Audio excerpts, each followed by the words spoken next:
everyone, welcome to our YouTube channel. இன்னைக்கு நம்ம பார்க்க போறது white biryani. Let we can see.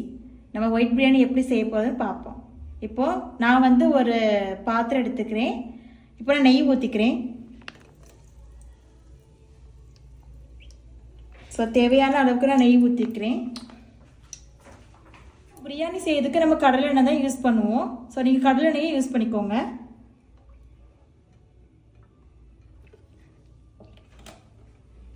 நான் பிரியாணி செய்யறதுக்கு எல்லா ஸ்பைசஸும் ஆட் பண்றேன். நீங்களும் ஆட் பண்ணிக்கோங்க இதே மாதிரி. ஆனியன் ஆட் பண்ணிக்கலாம். நான் 2 ஆனியன் ஸ்லைஸா கட் பண்ணிருக்கேன். ப்ரௌனா வர வரைக்கும் நல்லா கிண்டிக்கோங்க.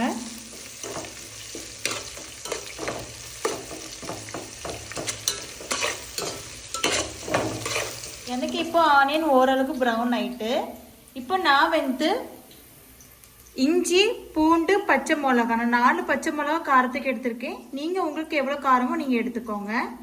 ஸோ நல்லா பரன்னு அரைச்சி வச்சுக்கோங்க, தண்ணி ஊற்றி அரைக்காதீங்க. இப்போ நம்ம போடலாம்.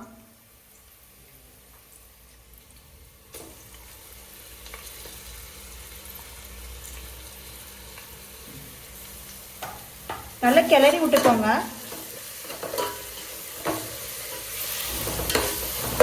இஞ்சி பூண்டு பேஸ்ட்டும் பச்சை மிளகா அரைச்சி போட்டிருக்கேன். இது நல்லா வதங்கிட்டு, இப்போ நான் கேஷ்யூ நட் அரை மணி நேரம் ஊற வச்சிருக்கேன். தண்ணியோட சேர்த்து அரைச்சிருங்க.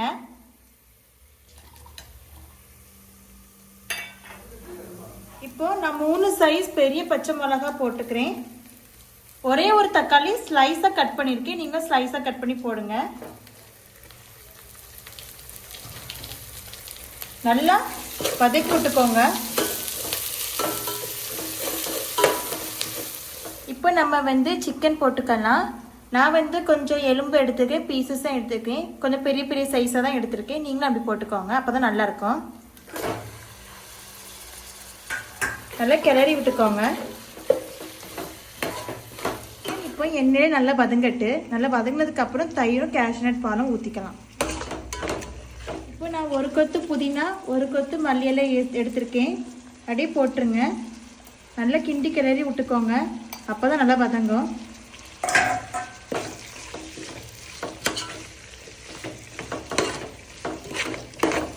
இப்போ சிக்கன் ஹாஃப் ஸ்டேஜில் எண்ணெயிலே நல்லா வதங்கிட்டு, இப்போ நம்ம தயிர் ஆட் பண்ணிக்கலாம். தயிர் கொஞ்சம் எக்ஸ்ட்ரா ஆட் பண்ணிக்கோங்க, அப்போ தான் நல்லாயிருக்கும்.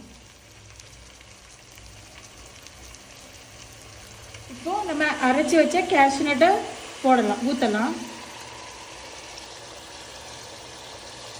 இது கண்டிப்பாக ஊற்றணும், அப்போ தான் நல்லா இருக்கும் ஃப்ளேவர்.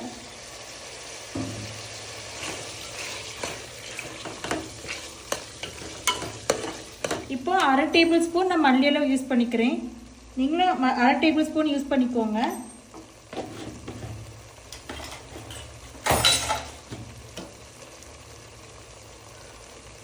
கொஞ்சோண்டு ஃப்ளேவருக்காண்டி கரம் மசாலா, இவ்வளோ தான். வேறு நீங்கள் எந்த மசாலா நீங்கள் ஆட் பண்ணாதீங்க.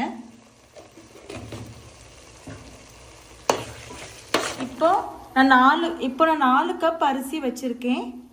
அரை மணி நேரம் ஊற வச்சு வடித்து எடுத்திருக்கேன். இப்போ நம்ம ரைஸ் ஆட் பண்ணலாம். அடுப்பு நீங்கள் ஹை ஃப்ளேமில் வைக்காதீங்க, சிம் ஃப்ளேமில் வைங்க, அப்போ தான் உங்களுக்கு அடி பிடிக்காது. ரைஸுக்கு 1 கப் அரிசிக்கு 1.5 கப் தண்ணி. ஸோ நான் 4 கப் எடுத்திருக்கேன், 6 கப் தண்ணி ஊற்றுறேன்.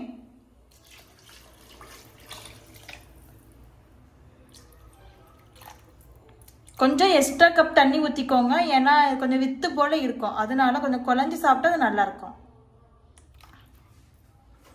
இப்போ நம்ம தேவையான அளவு உப்பு போட்டுக்கலாம்.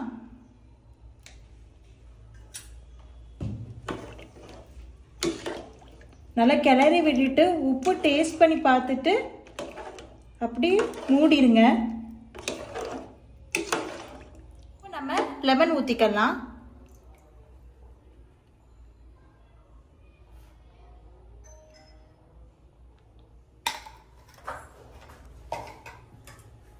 அவ்வளோதாங்க. நல்லா கிளறி விட்டுட்டு இப்போ நம்ம மூடி வைப்போம். 10 நிமிஷம் ஹை ஃப்ளேமில் இப்போ வைக்க போகிறோம். இப்போ நான் 10 நிமிஷம் வேக வச்சுருக்கேன். இப்போது இந்த ஸ்டேஜில் நீங்கள் 10 நிமிஷம் சிம்மில் வச்சுட்டு லாஸ்ட்டில் புதினா மல்லி இலை போட்டு தம் போட்டு இறக்கிடுங்க.